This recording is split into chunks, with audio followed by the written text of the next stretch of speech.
நாமக்கல் மாவட்டம் கொல்லிமலையில் உள்ள மேல் கலிங்கப்பட்டிங்கிற இடத்துல தாங்க இருக்கு எட்டுக்கை அம்மன் ஆலயம். ஓங்கி உயர்ந்த மலைக்காடுகளுக்கு நடுவே பிரம்மியமான இடத்துல அமைஞ்சிருக்குங்க. கட்டடக்கலைகள்லாம் பிரமிக்க வைக்கிற அளவில் இல்லைனாலும் நிறைய அம்மானுஷ்யங்களை தனக்குள்ள கொண்டுள்ள கோயிலாக கருதப்படுதுங்க. இது 8 கைகள் இருக்கிறதுனால எட்டுக்கை அம்மன் அப்படின்னு சொல்றாங்க. இந்த சாமி ஓலை வேய்ந்த கூரையில செங்கக்கல்ல கட்டப்பட்ட கருவறையில 8 கைகளோட பல்வேறு ஆயுதங்களை ஏந்தியவாறு இருக்கிறதா சொல்லுதுங்க. பல நூற்றாண்டுகளுக்கு முன்பு சதுரகிரியில வாழ்ந்த சித்தர்கள் இந்த மலையடி பாதையில தவம் செஞ்சிருந்ததாகவும் அங்க இருக்கிற அசுரர்களாலையும் மிருகங்களாலையும் தங்களுக்கு தொந்தரவு ஏற்பட்டுச்சான். அதுல இருந்து தங்களை காத்துக்க தீய சக்திகளை தடுக்கவும் மூலிகையில நிறைஞ்ச ஒரு அம்மனை உருவாக்குனதா சொல்லப்படுதுங்க. இது மலைவாழ் மக்களோட குல தெய்வமாகவும் கருதப்படுதுங்க. இந்த எட்டுக்கை அம்மன் 8 கைகளோட காட்சியருள்ற இந்த அம்மன் மனிதர்களுக்கு இருக்கக்கூடிய தீராத பிரச்சனைகளையும் கடன் தொல்லைக்காகவும் அப்புறம் விவசாய நிலம் சம்பந்தமான பிரச்சனைக்காகவும் வழக்கு பிரச்சனைக்காகவும் இங்கே வந்துட்டு போகிறதா சொல்கிறாங்க. வந்த காரியங்கள் நிறைவேறினதாகவும் சொல்லப்படுதுங்க. இது மலைவாழ் மக்களோட குலதெய்வம் மட்டும் இல்லைங்க.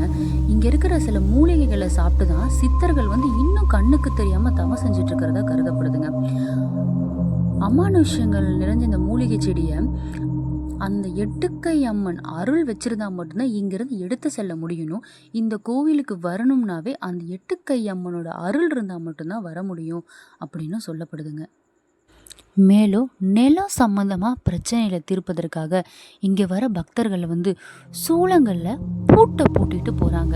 அதுவும் உலோக தகடில் தன்னோட வேண்டுதல்களை எழுதி வச்சு அதை ஒரு கயிறு வச்சு கட்டி அங்கே இருக்கிற கோவில்கள்லையும் சரி மரங்கள்லையும் சரி கட்டி வச்சுட்டு போகிறாங்க.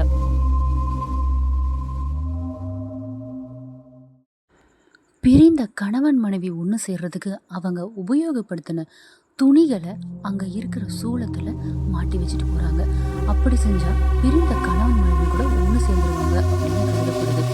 இவ்வளோ அமானுஷம் நிறைந்த இந்த எட்டுக்கை அம்மன் கோயிலுக்கு நம்ம போகணும்னாவே அந்த அம்மனோட அருள் இருந்தால் மட்டும்தான் நம்மளால் அங்கே போக முடியும் அப்படின்னு சொல்கிறாங்கங்க. அங்கே போகிற வழியிலே நிறையா சின்ன சின்ன கடைகள்லாம் இருக்குது. அந்த கடைகளில் விதவிதமான மூலிகைகள்லாம் வச்சு விற்றுக்கிட்டு இருக்காங்க. பேய் விரட்டி, அந்த பேய் விரட்டிங்கிற மூலிகை நம்ம வீட்டில் கட்டினா பேய் வராதுன்னு சொல்கிறாங்க. அந்த மூலிகைகளை ஃபோட்டோ எடுக்கிறதுக்கும் நம்ம இதுக்கு மேலே கோயிலில் போய் ஃபோட்டோ எடுக்கிறதுக்கும் தடை அப்படின்னு சொல்கிறாங்கங்க. இதுக்கு மேலே எங்களால் அந்த வீடியோ கோயில் இருக்கிற வீடியோ எங்களால் எடுக்க முடியலைங்க. புகைப்படம் எடுப்பதற்கும் வீடியோ எடுக்கிறதுக்கும் அனுமதி கிடையாது அப்படின்னு போர்டும் வச்சுருக்காங்க.